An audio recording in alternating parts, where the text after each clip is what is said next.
할렐루야. 네, 우리 호산나 성가대 힘찬 찬양 진심으로 감사드립니다.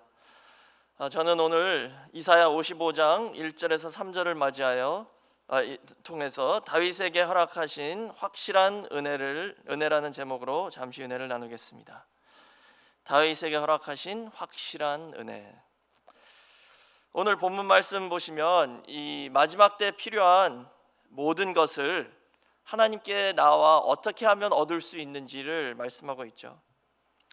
본문 말씀 보시면 물과 포도주와 젖 그리고 신령한 양식까지 다 돈 없이 무료로 와서 사 먹으라 라고 말씀하고 있습니다.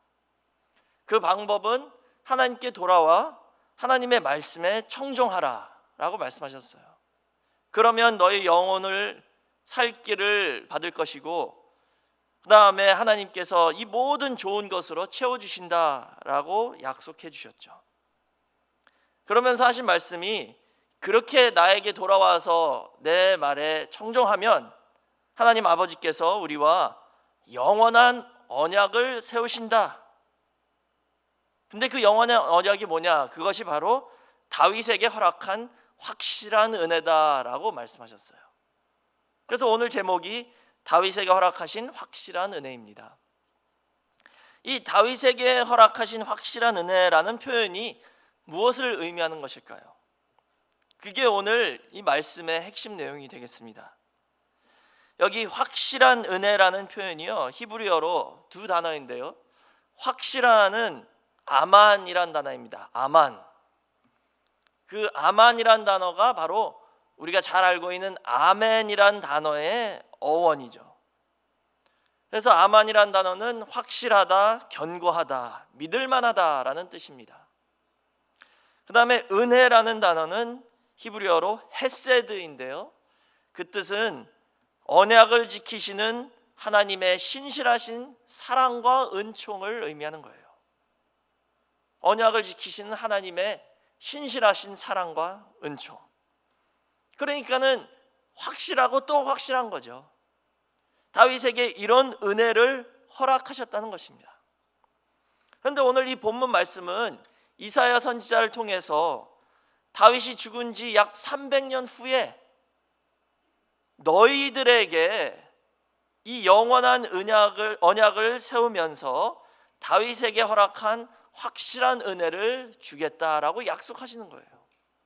여기 너희들은 복수입니다.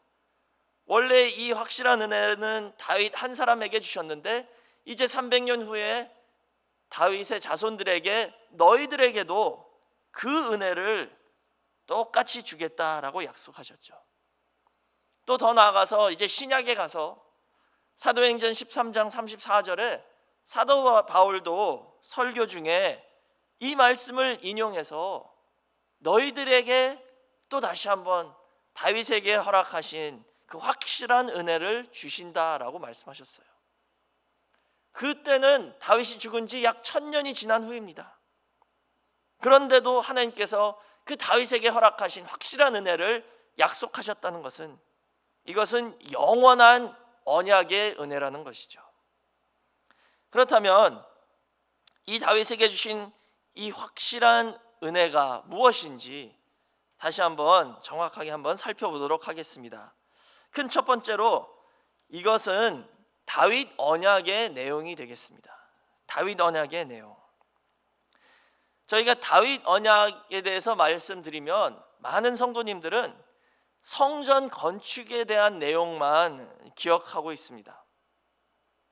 그 다윗 언약의 내용이 다윗에게 한 아들이 있어서 그 아들이 하나님을 위해서 성전을 건축할 것이다. 이 내용을 저희가 다 기억하고 있죠. 그런데 그 다음에 다윗 언약 내용이 또 있습니다. 그 한 가지만이 아니에요. 그 성전 건축 약속 이후에 나오는 또 엄청난 중요한 내용들이 있죠. 그게 사무엘하 7장 14절에서 16절에 기록되어 있습니다. 그 사무엘하 7장 14절에서 16절 말씀 보시면 나는 그 아비가 되고 라고 말씀을 시작하시죠. 여기서 나는 하나님 자신이시고 그 아비가 된다 할 때 그는 바로 다윗의 자손을 말하는 것입니다. 그래서 나는 그 아비가 되고 그는 내 아들이 되리니 저가 만일 죄를 범하면 내가 사람 막대기와 인생 채찍으로 징계하려니와 내가 내 앞에서 패한 사울에게서 내 은총을 빼앗은 것 같이 그에게서는 빼앗지 아니하리라. 내 집과 내 나라가 내 앞에서 영원히 보존되고 내 위가 영원히 견고하리라 라고 약속하셨어요. 이 모두가 다 다윗 언약의 약속의 내용입니다. 그럼 이 사무엘하 7장 14절에서 16절 말씀 보시면 두 가지 핵심 내용이 있죠. 첫 번째는 하나님께서 다윗의 자손들의 아버지가 되셔서 잘못해도 버리지 않고 징계하셔가지고 항상 옳은 길로 인도하시겠다라고 약속하셨어요. 그러니까 끝까지 포기하지 않으시겠다라는 약속입니다. 그래서 하나님의 은총을 그들에게로부터 절대 빼앗지 않는 그 영원한 축복을 약속하신 겁니다. 그 다음에 두 번째는 다윗의 집, 그 다윗의 영적 후손들이 이룰 다윗의 집이 나라를 이루겠고 그 위는 영원히 보존하시겠다. 그 나라에 다스리시는 분이 한 자손이 오를 것인데 그 나라는 영원히 보존하겠다라는 약속을 이렇게 해주셨습니다. 근데 여기서 보시면 이 두 핵심 내용 안에 사용된 두 핵심 단어가 있는데 첫 번째는 그 은총이란 단어죠. 사울에게서 뺏은 것처럼 너희 자녀들에게로부터는 영원히 빼앗지 않겠다. 그 은총을 영원히 빼앗지 않는데요. 근데 그 은총이란 단어가 역시 헤세드라는 단어입니다. 그 다음에 두 번째로는 다윗의 집과 나라와 위를 영원히 보존하시겠다라고 하셨는데 그 보존이란 단어가 아만이란 단어이죠. 그러니까는 다윗에게 허락하신 확실한 은혜, 그 아만과 헤세드가 여기 또 한 번 등장하지 않습니까? 그러니까 다윗과 그 다윗 후손들에게 허락하신 확실한 은혜가 바로 이 두 가지의 내용이라는 뜻입니다. 하나님께서 친히 다윗의 자손들에게 친아버지가 되어주셔서 그들 끝까지 책임져 주시겠다는 약속이에요. 죄를 범하면 아니 부모가 자식을 버립니까? 죄를 범하면 그 경찰서에 가서 보석금 내고 풀어서 데리고 오잖아요. 그래서 사고 쳤으면은 그 보상하고 다 물어주고, 그리고 거기서 버리는 게 아니라 채찍질을 하셔라도 그 자녀가 올바른 길로 갈 수 있도록 책임지시고 사랑의 매로 인도해 주시겠다는 그 약속입니다. 그 다음에 두 번째는 다윗의 집이 영원한 나라가 되어서 영원한 왕이신 예수 그리스도가 그 위에 오르시고 그 나라를 다스려서 영원토록 보존되게 하시겠다. 근데 이 나라의 특징은 집이라는 거예요. 그 나라의 왕이 그 나라 백성들의 아버지도 되신다는 겁니다. 그러니까는 왕이시면서 동시에 아버지가 되는 그런 영원한 나라를 저희를 위하여 세워주시겠다라고 약속하신 내용이 바로 이 다윗에게 허락하신 확실한 은혜라는 것입니다. 그럼 큰 두 번째로 이 약속의 말씀이 어떻게 이루어지는지, 이 약속이 이루어지는 방법에 대해서 한번 살펴보도록 하겠습니다. 아까 말씀드린 사도행전 13장 34절 말씀 보시면 사도 바울이 설교 중에 이 이사야 55장 3절의 내용을 인용하셨어요. 사도행전 13장 34절 말씀 보시면 또 하나님께서 죽은 자 가운데서 저를 일으키사 다시 썩음을 당하지 않게 하실 것을 가르쳐 가라사대 내가 다윗의 거룩하고 미쁜 은사를 너에게 주리라 하셨으니 그랬죠. 지금 사도 바울은 예수님이 메시아이시고 하나님의 아들이심을 증거하기 위해서 그 증거로 제시한 게 그분은 죽으셨다가 다시 살으셨다, 예수님의 부활을 증거로 제시하는 것이죠. 그러면서 하신 말씀이 하나님께서 죽은 자 가운데서 저를 일으키사 다시 썩음을 당하지 않게 하시겠다라는 것에 대해서 설명을 하면서 그 이사야 55장 3절 말씀을 인용하는 거예요. 다윗의 거룩하고 미쁜 은사를 너에게 주리라 라고 말씀하셨는데, 그게 바로 메시아를 죽음에서 다시 살리시겠다라는 약속이다라고 설명하고 있는 것입니다. 여기 신약에서는 다윗의 거룩하고 미쁜 은사라고 번역이 되어 있죠.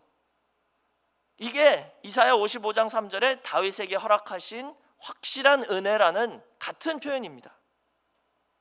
그 구약 내용을 헬라어로 번역하면서 이렇게 번역이 된 거예요. 다윗의 거룩하고 미쁜 은사.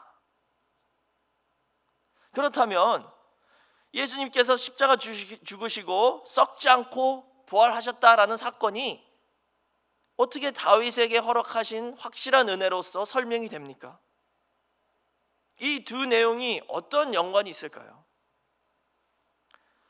지금 사도 바울은 예수님의 십자가 사건이 다윗의 언약인 사무엘하 7장 14절에서 16절의 말씀을 완성하고 이루는 사건이다라는 것을 설명하고 있습니다.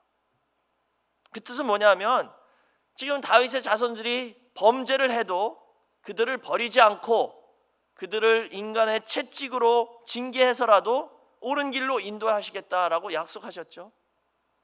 그 약속이 이루어지는 사건이 바로 예수님의 십자가 사건이라는 뜻입니다. 예수님께서는 인류의 대표로서, 다시 말하자면 인류의 맏형, 큰형으로서 그 동생들의 잘못에 대해서 큰형으로서 그 모든 죄를 걸머지시고 그 채찍을 다 맞으셨다는 뜻입니다. 저희가 범한 모든 죄까지 예수님이 다 걸머지시고 십자가에서 그 채찍질과 맞대기로 맞는 순간이 그 십자가 사건이라는 것이죠. 그래서 예수님이 맞으심으로 저희는 이제 다시 한번 하나님 아버지 앞에 나올 수 있게 되었고, 하나님 아버지의 자녀로서 다시 한번 설 수 있게 되었다는 뜻이죠. 그 다음에 예수님이 부활하신 사건은, 예수님이 부활하시고 승천하심으로 죄와 사망과 싸워 이기시고 하나님 우편의 보좌에 앉으셨습니다. 그 사건으로 말미암아 이제 다윗의 집이 다윗의 영원한 나라로서 세워지는 순간이라는 것이죠. 그 다윗의 위에 한 왕이 오르셔서 영원히 다스리겠다라는 약속이 바로 예수님의 부활하심으로 말미암아 성취됐다는 뜻입니다. 그래서 하나님께서 다윗에게 약속하신 그 견고한 나라가 세워지는 순간이 바로 예수님이 부활하시고 승천하신 그 순간이라는 것이죠. 이렇게 예수님이 십자가에 죽으시고 부활하심으로 말미암아 저희는 다시 한번 하나님의 가족의 일원으로서 하나님 아버지의 자녀가 되었고, 그리고 예수님이 그 하나님 우편에 있는 왕 위에 오르심으로 이제는 한 가정만이 아니라 우리가 한 나라가 되었다는 것을 보여주고 있습니다. 그래서 하나님께서 예수를 믿는 모든 다윗의 영적 자손들에게 친아버지가 되어서 저희를 끝까지 책임져 주시고 이끌어 주시겠다는 그 약속이, 그 영원한 언약이 오늘 저와 여러분에게 주어졌다는 것을 믿으시기 바랍니다. 그게 바로 다윗에게 허락하신 확실한 은혜라는 표현에 다 담겨 있는 내용입니다. 사랑하는 성도 여러분, 저희가 인생을 살면서 여러 가지 어려움을 맞이할 수 있죠. 인생의 채찍을 때로는 경험할 수 있습니다. 저희에게 경제적인 채찍이 올 수도 있죠. 또 육신의 건강으로 채찍이 올 수도 있습니다.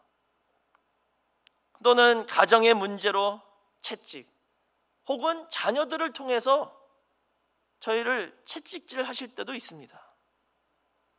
그럴 때마다 너무나도 힘들고 때로는 하나님이 원망될 수도 있죠. 아니, 왜 저 안 믿는 사람들은 다 잘 사는데, 다 편한데 왜 우리한테만 이런 일이 있을까? 왜 나한테만 이런 일이 있나? 라고 원망될 수도 있습니다. 그러나 저희가 예수를 영접하고 이 말씀을 깨달은 후에는 똑같은 채찍을 맞아도 우리의 생각이 달라진다는 뜻입니다. 왜냐하면요, 이제는 그 채찍의 이유와 목적이 무엇인지 확실히 깨달았기 때문입니다. 그 채찍이 바로 우리 아버지의 사랑의 매라는 것을 깨달은 후에는 더 이상 원망이 아니라 오직 감사와 찬송만 나올 수밖에 없습니다. 우리를 예수님의 형상을 입혀주시기 위해서 예수님과 같은 그 발자취를 따라가는 길을 가게 채찍으로 인도해 주신다는 것이죠. 우리가 때로는 그릇 행하거나 잘못된 길을 가거나 혹시 잠깐 졸고 기도 쉬는 죄를 범하거나 또는 혹시 교만해질까 봐 하나님 아버지께서 인생의 채찍으로 저희를 인도해 주시고 천국 가는 길에서 이탈하지 못하도록 채찍질 해 주신다는 것입니다. 그게 바로 아버지의 은총이고 아버지의 사랑이라는 것입니다. 그것을 히브리어로 헤세드라고 하는 것이죠. 그게 헤세드예요. 이 헤세드는 언약을 반드시 지키시는 하나님의 신실한 사랑이란 뜻입니다.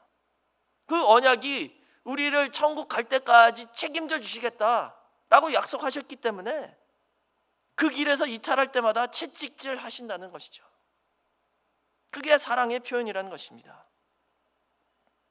그리고 그것은 하나님 아버지께서 아직까지도 우리를 책임져 주시고 우리를 버리지 않으셨다라는 증거가 되었습니다. 그러니 저희는 얼마나 감사합니까? 감사하고 찬송밖에 드릴 수 없는 거예요.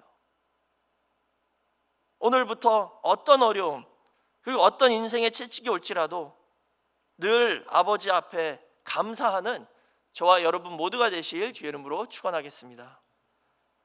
먼저 우리 같이 부족한 사람을 하나님의 자녀로서 삼아주신 것에 감사하고 또 우리를 끝까지 책임져 주시고 버리지 않겠다라는 이 말씀에도 감사하죠. 늘 저희를 올바른 길로 인도해 주시고 다윗의 거룩하고 미쁜 은사, 다윗에게 허락하신 그 확실한 은혜를 주심에 감사하는 저와 여러분 모두가 되시길 바랍니다.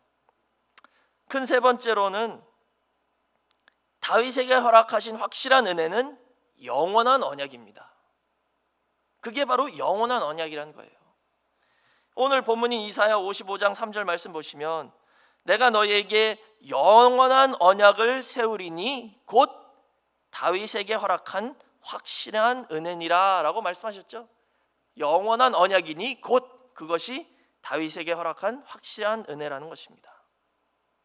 그럼 이 영원한 언약을 통해서 저에게 주시는 그 축복이 무엇인지 알아야겠죠. 사무엘하 23장 5절 말씀 보시면 이 사무엘하 23장은 다윗이 죽기 전에 마지막으로 하나님께 드리는 기도와 찬양의 내용입니다. 근데 거기 사무엘하 23장 5절 말씀 보시면 내 집이 하나님 앞에 이같이 아니하냐 하나님이 나로 더불어 영원한 언약을 세우사 만사에 구비하고 견고케 하셨으니 나의 모든 구원과 나의 모든 소원을 어찌 이루지 아니하시랴라고 고백하고 있습니다. 다윗이 죽기 전에 하나님을 축복하고 찬송하면서 고백하는 거예요. 우리 집과 더불어 영원한 언약을 세우셔서 만사에 구비하고 견고케 되었대요. 그러니까 우리 소원이 모두 다 이루어질 것이다 라고 고백하고 있죠. 영원한 언약을 받은 저와 여러분에게도 만사를 구비하고 견고케 하는 축복을 주셨습니다. 여기 만사가 구비되고 견고케 된다라는 뜻은 뭐냐면요, 우선 첫 번째로 구비하다라는 뜻은 있어야 할 것을 빠짐없이 다 갖추다라는 뜻입니다. 구비하다, 있어야 할 것을 빠짐없이 다 갖춘 때요. 히브리어로는 이 단어가 아라크라는 단어인데요, 질서 있게 정돈하다라는 뜻입니다. 질서 있게 정돈하다. 그러니까 이것을 두 개 다 종합해서 보면은요, 우리에게 필요한 있어야 할 것을 다 갖추게 해주셨다는 거예요. 그런데 그 다 갖춘 게 너무 많으면요, 그리고 정돈이 안 돼 있으면 필요할 때 못 찾아서 못 쓸 때가 있죠. 그래서 그것을 다 질서 있게 정돈해 주신다는 거예요. 그러니까는 우리의 영원한 언약을 이루기 위해서 필요한 모든 것을 다 갖추게 해주셨습니다. 그리고 그때그때 필요할 때마다 그것을 다 찾아 쓸 수 있도록 질서 있게 정돈해 주셨다는 것이죠. 얼마나 큰 축복입니까? 그 한 목적을 위해서, 아버지께서 주신 영원한 언약을 이루는 그 목적을 위해서 필요한 모든 것을 다 주셨고, 그것을 다 때때로 시시때때로 필요할 때 찾을 수 있도록 질서 있게 정돈해서 딱 우리 앞에 나타나게 해주셨다는 뜻입니다. 다시 말하자면 이 뜻은 모든 것이 협력해서 우리의 구원과 우리를 위한 선을 이루는 축복이라는 것이죠. 다 빠짐없이 갖췄다는 것입니다. 그러니까 근심 걱정할 필요가 없다는 것이죠. 그런데 필요한 모든 것을 다 빠짐없이 갖췄다라는 이 축복에 대해서 들으시면 성도님들은 무슨 생각이 드세요? 아마 대부분, 저도 마찬가지고요, 딱 들으면 물질적인 것이 먼저 생각되죠. 필요한 것이 빠짐없이 다 갖추었다. 돈도 필요한 만큼 갖추고, 뭐 집도 있고 차도 있고 기타 등등 여러 가지 물질적인 것이 생각나지만, 물론 그 축복 안에는 물질적인 것도 다 포함되어 있습니다. 그러나 하나님은 영적인 것, 그리고 신앙적인 것을 먼저 생각하신다는 것입니다. 우리 영혼을 그만큼 사랑하신다는 것이죠.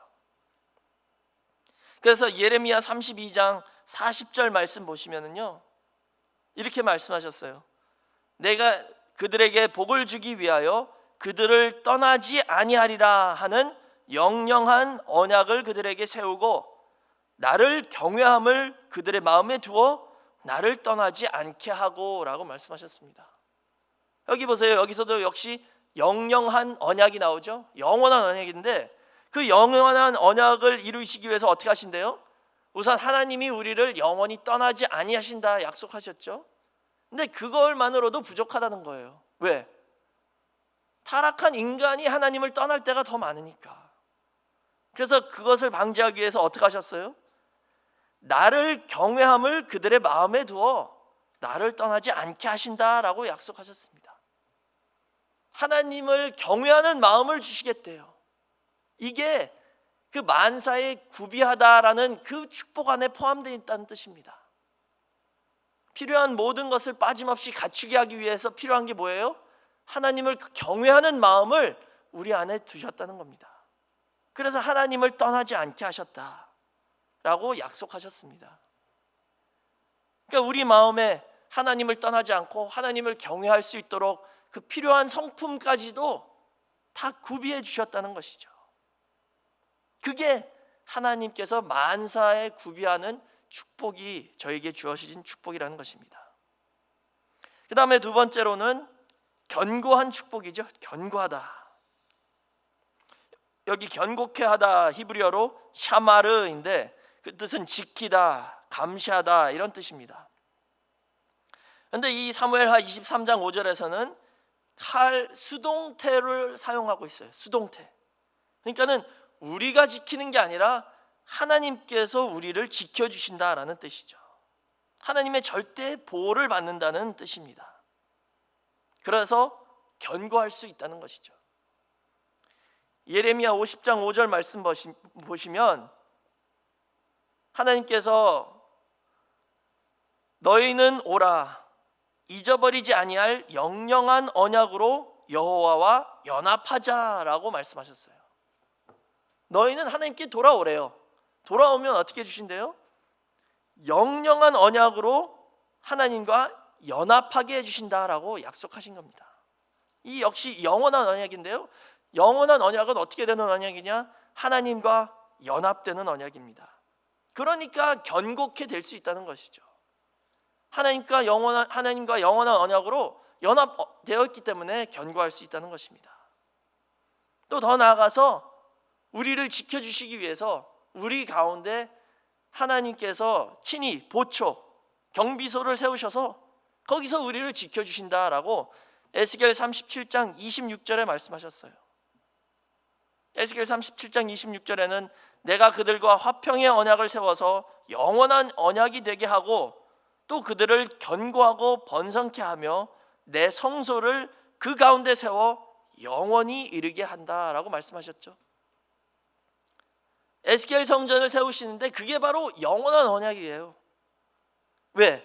하나님께서 거하시는 그 영원한 성소인 에스겔 성전을 우리 가운데 세워주시고 우리를 친히 감시하고 지켜주셔서 늘 견고케 지켜주신다는 약속이 거기 담겨 있습니다. 하나님의 성소가 우리 교회와 우리 가정과 우리 사업체와 우리 삶 속에 그 가운데 딱 있어서 어둠이 틈타지 못하도록, 대적 사단 마귀가 틈타지 못하도록, 죄와 유혹이 들어오지 못하도록 감시하고 보초로서 지켜주시고 계시기 때문에 저희는 늘 견고하고 자신만만하게 살아갈 수 있다는 것이죠. 그렇다면 이것을 종합적으로 보면 오늘 저희에게 허락해 주신 이 다윗에게 허락한 확실한 은혜, 그 영원한 언약의 약속은 뭐냐? 바로 우리에게 영존하시는 아버지가 계시다는 약속입니다. 그래서 걱정할 필요가 없다는 뜻이에요. 사랑하는 성도 여러분, 저에게는 영원한 아버지가 계십니다. 그러니까 근심 걱정할 필요 없이 무조건 아버지께 맡기면 다 해결된다는 뜻입니다.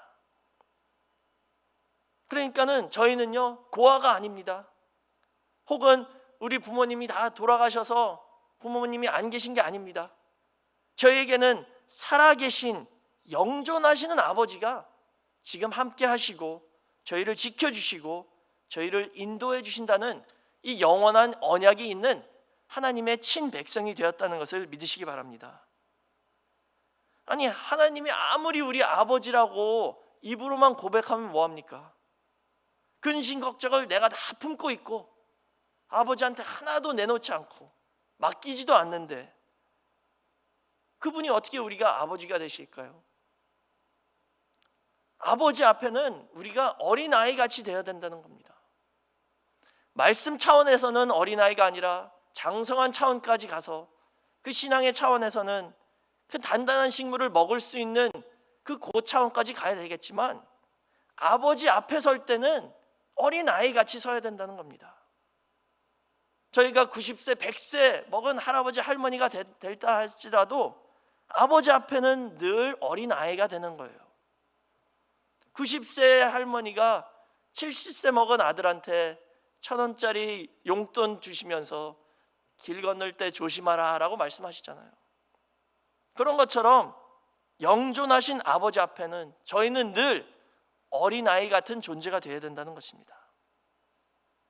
그래서 마태복음 11장 25절에서 30절 말씀 보시면요, 예수님이 그 높은 종교 지도자들, 이스라엘의 관원들은 예수님을 하나도 안 믿고 그 평범한 낮은 자리에 있는 백성들만 예수님을 믿으니까 하나님 아버지한테 이렇게 말씀하셨어요. 예수께서 가라사대 천지의 주제이신 아버지여, 이것을 지혜롭고 슬기 있는 자들에게는 숨기시고 어린 아이들에게는 나타내심을 감사하나이다 라고 말씀하셨죠. 예수 그리스도를 믿고 하나님을 아버지로 영접한 사람들은 다 어린 아이 같은 그런 존재라는 것이죠. 그러고서는 28절부터 하신 말씀이 뭐냐 하면 저희가 너무나도 잘 아는 그 구절이죠. 수고하고 무거운 짐진 자들아 다 내게로 오라. 내가 너희를 쉬게 하리라. 나는 마음이 온유하고 겸손하니 나의 멍에를 메고 내게 배우라. 그러면 너희 마음이 쉼을 얻으리니 이는 내 멍에는 쉽고 내 짐은 가벼움이라 라고 말씀하셨죠. 이 뜻은 뭐냐면요, 지금 예수님을 영접한 어린 아이들 같은 성도들은 다 예수님 앞에 와서 그 무거운 짐을 다 내리고 예수님 발 아래서 그 참된 안식을 누릴 수 있다라는 약속의 말씀이 됩니다. 그러니까 저와 여러분도 이제는 하나님 아버지 앞에 설 때는 어린아이 같은 믿음으로, 어린아이 같은 마음으로 그 모든 짐을 내려놓으라는 뜻입니다. 뭐 예전도 그렇지만 아이들이 학교 갔다 오면 어떻게 해요? 책가방 탁 내팽개치고 밖에 나가서 뛰놀잖아요. 요즘에는 나가서 뛰놀지 않고 뭐 게임이나 하겠지만 어쨌든 그 뜻은 뭐냐면요, 집에 오면 근심 걱정 다 내팽개쳤다는 뜻입니다. 그런 것처럼 오늘 저희가 아버지 앞에 설 때는 이런 마음으로 어린아이같이 모든 근심 걱정 아버지 발 아래 다 내려놓고 참된 안식을 누리라는 뜻입니다. 천진난만한 어린아이처럼 아버지 앞에 그런 순수한 그리고 순진한 믿음으로 나아가서 기도와 간구로 모든 짐을 내려놓고 아버지라고 부르짖을 때 우리 하나님 아버지께서 그 기도를 들어주시고 우리를 끝까지 책임져 주셔서 이 세상의 모든 어려움과 환난을 다 능히 이기고 통과할 수 있도록 인도해 주시며, 더 나아가 천국 가는 그날까지 저희를 인도해 주셔서 책임져 주시고 우리가 어린아이와 같이 기쁨과 웃음과 순진한 믿음으로 승리할 수 있도록 저희를 끝까지 인도해 주시는 아버지가 계신다는 것을 믿으시기 바랍니다. 저와 여러분에게 그런 축복이 오늘날 주어주셨다는 것을 믿으시고 아버지 앞에 모든 짐을 내려놓는 우리 늘푸른교회 모든 성도가 되시길 주의 이름으로 축원하겠습니다. 기도하겠습니다.